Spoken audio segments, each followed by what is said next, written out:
So starting the test drive in this i5 M60, I have it in sport mode because me personally, when I drive my vehicle, I have a Mach-E California Route 1, and most EVs, I just like having that instant torque at all times. And if I want to be more efficient, I can go to the tour mode or whatever, but you can also just kind of, you get used to driving a certain way. So if you want to be more efficient, even in the top drive mode, the fastest drive mode, you can do that.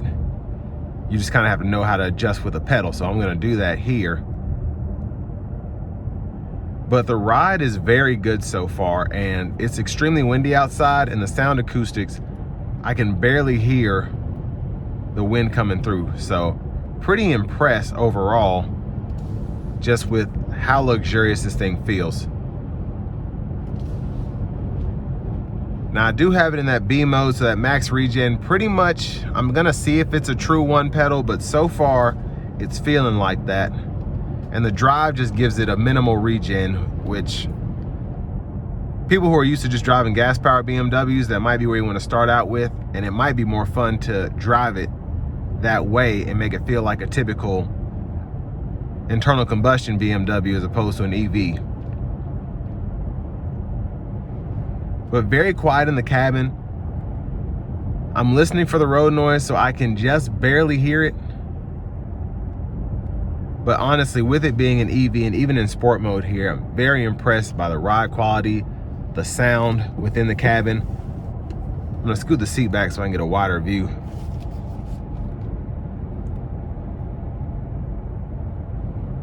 But it's a very, very nice car. And I haven't driven an i3. I've been in the i3. I'd like to actually test that out. But this one is just, I feel like this is the best EV that BMW has right now. The i7 is great, but I just feel for the price and what you get here, and more specifically the performance, this is the one right here. But I'm gonna test that out for certain here momentarily.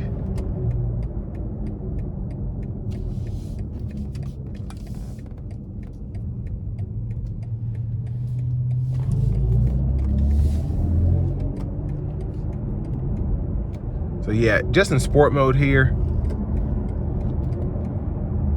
it's, wow, it's very quick. I can feel it. I just tap the throttle ever so slightly, and man. But again, the ride is throwing me off just how smooth it is.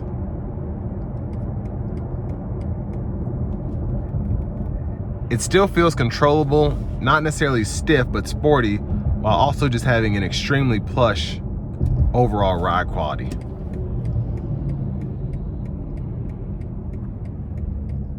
But yeah, that pedal feels pretty good. You could one pedal it if you wanted to.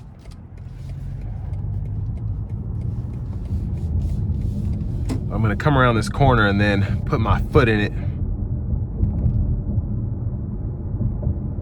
Let's see how exhilarating this thing really is. I'm gonna put the boost function on as well.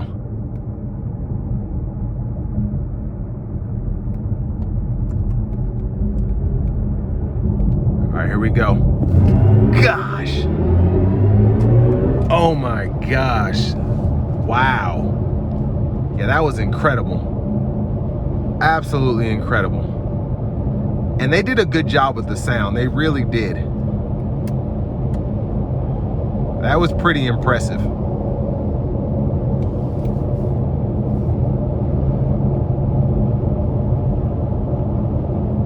Now, I'm not sure how you actually get I'm assuming you have the lane centering here. We have adaptive cruise,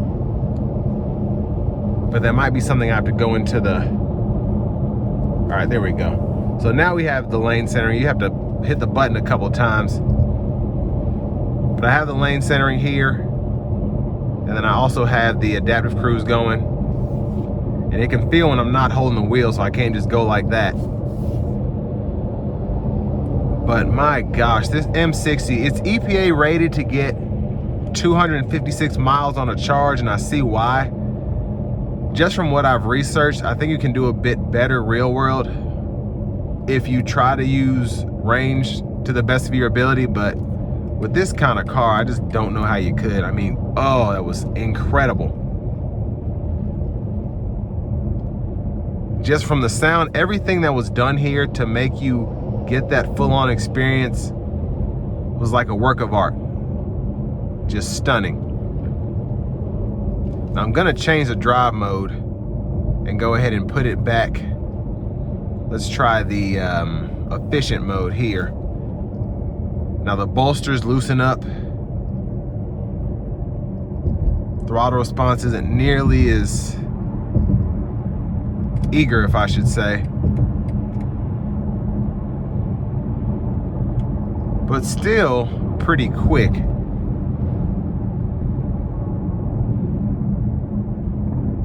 But I tell you what, that boost was phenomenal. Absolutely phenomenal. And I feel like I tested it out in the i7 and it was quick, but it wasn't like this. Now for the money, this is priced right at $80,000, a little less. I would not hesitate to pull the trigger on something like this. I mean, it's just a great overall driving experience in this car. And again, the ride is still there. It's not harsh. Your range is about average, but for the performance you get, and again, you could probably get that right close to 300 if you wanted to. But I wouldn't be able to do it. I'd keep my foot in this thing too much. It's just so exhilarating. The only bad thing about this car that I've noticed right now is it's gonna cost some money to get tires. You're gonna burn through a lot of tires with this unless you drive it very un-BMW like. And I just don't see that happening here. It's just too much fun to drive. I want to give one more thank you to Auto Pro of Nashville for allowing me to review this car. I mean, ride quality is, it's about a 9. It doesn't ride like the Lyric, but it might even be like a 9.2, 9.3. Now the acceleration, 10 out of 10. And I've driven faster cars, even the Teslas, they're quicker, but they don't feel as quick as this thing, and it's certainly not as driver oriented. I don't feel like I'm driving a robot in this car. I feel like I'm driving an electric BMW, and that says a lot. Because a lot of EVs these days, they're just themselves, and this feels like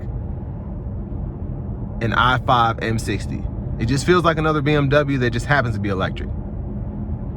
And for the tech and everything, it's very nice. Might be a bit too much for most people as they first get in this vehicle if you're coming from something else, but if you're used to BMW system, this will be a pretty easy transition. And if you're not, you'll kind of get used to what you need out of the system, what you don't want, and basically just connecting your phone and all of that will be easy to do. But a phenomenal vehicle inside and out.